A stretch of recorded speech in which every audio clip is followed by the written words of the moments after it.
Desde afuera, desde España, desde Estados Unidos, nos ven como que hubiese habido aquí un genocidio realmente.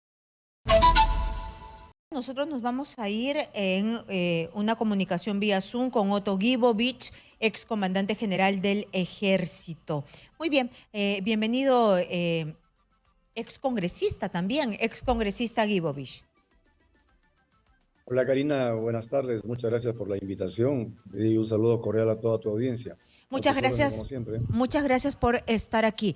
Ahora el ejército peruano también está en entredicho, ¿no? Porque se acaba de dar a conocer el informe de la Corte, de la Comisión Interamericana de Derechos Humanos, y se habla de una investigación que se debe llevar a cabo, ¿no? Que debe concluir, pero se habla de una masacre, posible masacre, ¿no? Podrían calificarse como masacre de excesos de las Fuerzas Armadas, de excesos en Ayacucho, del uso excesivo e indiscriminado de la fuerza por parte de los agentes del Estado, es decir, de los militares, y también, en suma, de este excesivo uso de la fuerza en casos concretos durante estas protestas después del golpe de Estado de Pedro Castillo.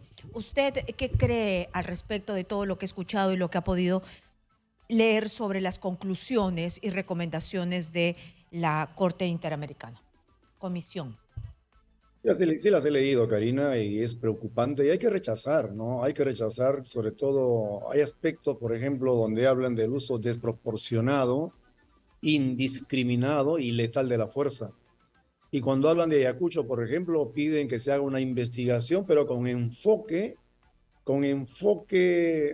étnico-racial. O sea, nos están llevando a lo que los extremistas de izquierda en el pasado decían, que lo que hubo en el Perú no fue un combate al terrorismo, sino que hubo un genocidio y que dividimos al Perú en dos, ¿no? O sea, los pobres campesinos los marginábamos y los asesinábamos. Y eso no se puede aceptar, ¿no? Eso es un sesgo.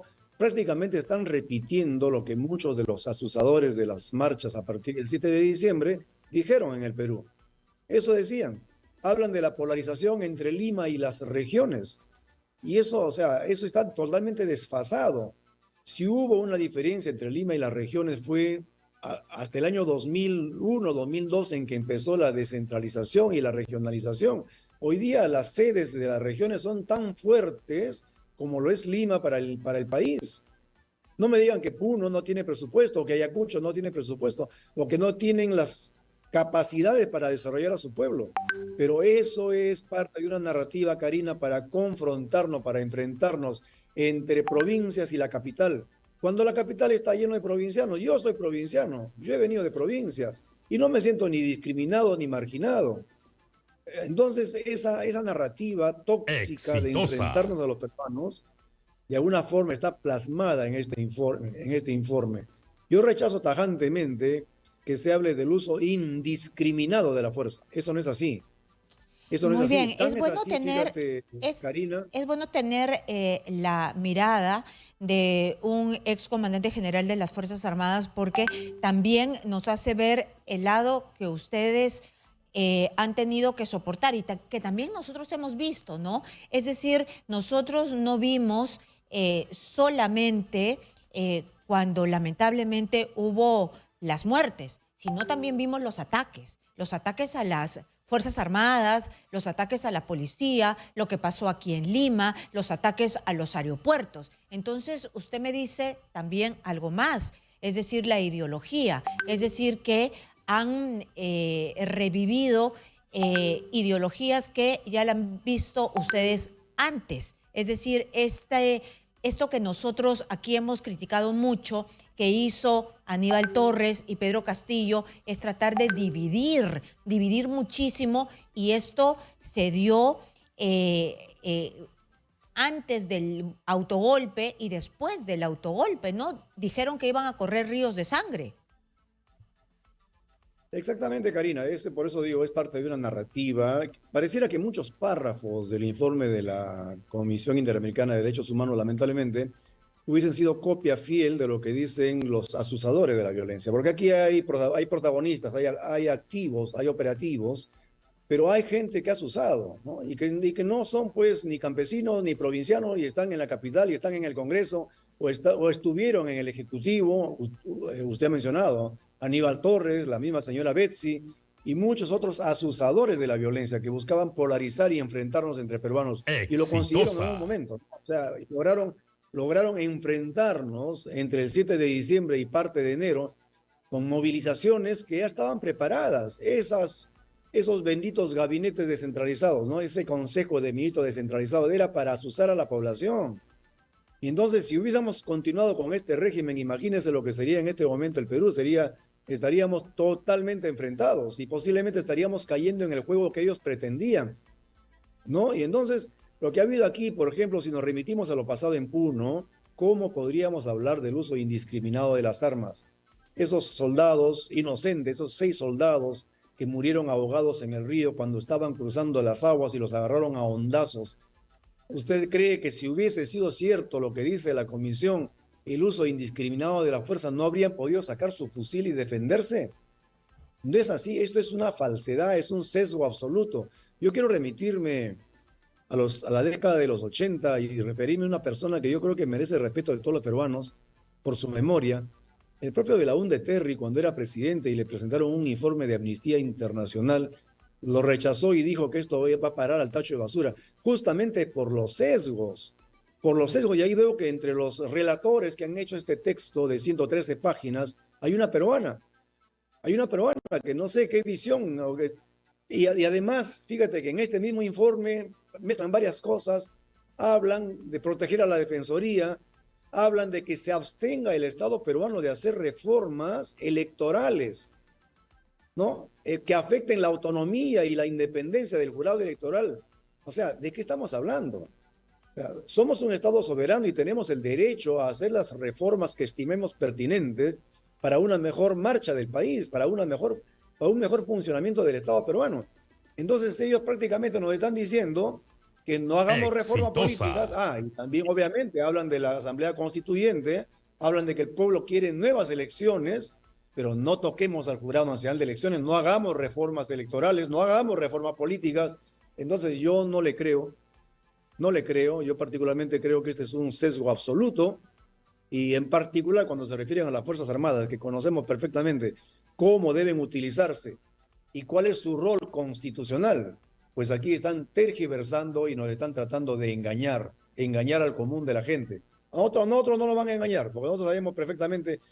Ahora, en Ayacucho, quizá tú no conozcas bien, Karina, lo que hubo fue una emboscada a la fuerza del orden. Las fuerzas del orden regresaban de la plaza de armas de Ayacucho y entre la ciudad y el aeropuerto hay una quebrada. Y desde arriba comenzaron a dispararle con ondas, con todo lo que tenía, con guaracas. Entonces la gente tuvo que defenderse. Muchos de los casos que han sucedido en este periodo han sido en defensa propia. No dicen nada del policía que fue incinerado vivo en Puno, en Juliaca, por supuesto que no lo dicen. No dicen nada de los soldados que murieron en Ilave. O sea, hay un sesgo absoluto. Yo creo que el Ejecutivo haría muy bien en rechazar esto tajantemente y también que se pronuncie el Legislativo. Y hay que hacer las aclaraciones del caso públicamente, porque no se puede permitir que estén acusando a las Fuerzas Armadas prácticamente de genocidas. En primer Porque lugar, para analizar Ayacucho, el gobierno de Dina Boluarte ha actuado mal porque ellos no han explicado para los peruanos qué pasó. Se han quedado mudos, han preferido el secretismo. Usted nos dice que ha habido una emboscada, tendrá los detalles. El Ejecutivo nunca ha hablado de nada de esto, no nos ha mostrado. Usted ha generalizado y nos ha dicho que en realidad no ha habido ningún tipo de excesos. Pero ¿cómo se puede llegar a esa conclusión sin las investigaciones? ¿No? Porque yo lo que veo en este informe con conclusiones es que finalmente dice hay que investigar. Entonces, si es que hay que investigar, ahí es donde se van a determinar qué fue lo que hubo finalmente, ¿no? Entonces, puede ser que hayan responsabilidades individuales, porque hay mucha gente que estaba esperando que se hable de una política de Estado para matar. Y eso no lo dice este informe. Entonces, ¿cómo puede usted asegurar que no hubo excesos individuales? No puedo garantizar que no hayan habido excesos, Karina, eso no lo he dicho, y si por ahí se entendió así, pues lo aclaro, ¿no? No se puede, si no hay una investigación, afirmar categóricamente de que no hubo excesos, pero el uso indiscriminado de la fuerza, eso no se puede aceptar. El uso indiscriminado de la fuerza letal y que hablan de Ayacucho de una masacre y cuando se investigue se empleen criterios étnicos raciales, o sea, nos están llevando, reitero esto, a lo que ya lo han afirmado varias veces, de que en el pasado el combate al terrorismo fue un genocidio. Eso no podemos aceptarlo de ninguna manera. Eso lo han repetido tantas veces, fíjese que ahí llegó más allá de las fronteras. Y coincido con usted, Karina, cuando dice que la señora Boluarte y el gobierno en general no han cumplido con su rol informativo, ni a nivel nacional y menos internacional. Desde afuera, desde España, desde Estados Unidos, nos ven como que hubiese habido aquí un genocidio realmente. Pero no hemos salido a aclarar. Y siguen pensando que Castillo está preso porque a Castillo se le dio un golpe de Estado. Y que Castillo sigue siendo un campesino humilde, un profesor de provincias, y que por ser provinciano Lima lo marginó y lo sacó del gobierno. La desinformación total. Lo que tuvo que hacer el Ejecutivo es enviar misiones, como alguna vez se hizo para combatir al terrorismo en la vía informativa. Se mandaron misiones a Europa, a Estados Unidos, a varios países del mundo, a explicar. Pero eso no lo han hecho. O sea, la narrativa que de aquí sale, y tenemos periodistas lamentablemente que son informantes de otros diarios de España y otros sitios, donde prácticamente nos pintan de una manera que no es la realidad. Y tú sabes que una narrativa, de tanto repetirla, se convierte en verdad o media verdad.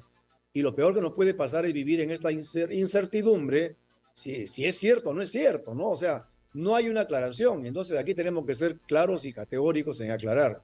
Y eso le falta al Ejecutivo, lamentablemente, ¿no? Yo creo que Cancillería tendría que ser mucho más proactiva en ese sentido, ¿no? Porque nosotros empezamos este programa hablando con Miguel Ángel Soria, ex ministro de Justicia, y él es especialista en derechos humanos, ¿no? Y además ha estado en la terna para ser defensor del pueblo. Entonces, él me decía, acá lo que se recoge son conclusiones y también las respuestas del Estado. Y hay vacíos en la respuesta del Estado. Es decir, si es que no hay suficiente contundencia en algunos párrafos referente a los vándalos, a las tomas de carretera, a las tomas de los aeropuertos, a la muerte del soldado en Ayacucho, o en Puno fue, ¿no?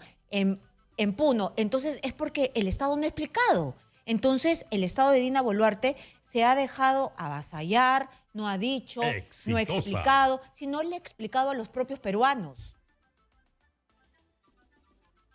Es cierto, he leído también donde ellos han hecho consultas al Estado peruano sobre varios temas antes de emitir el documento. Yo no sé a qué ministerio le habrán hecho las consultas, pero tuvo que haber sido el Estado peruano mucho más claro y categórico, ¿no? Porque lo que uno percibe en este informe, y fíjate que nosotros los militares por formación estudiamos derechos humanos y una de las razones del empleo de las armas es para preservar y buscar la paz.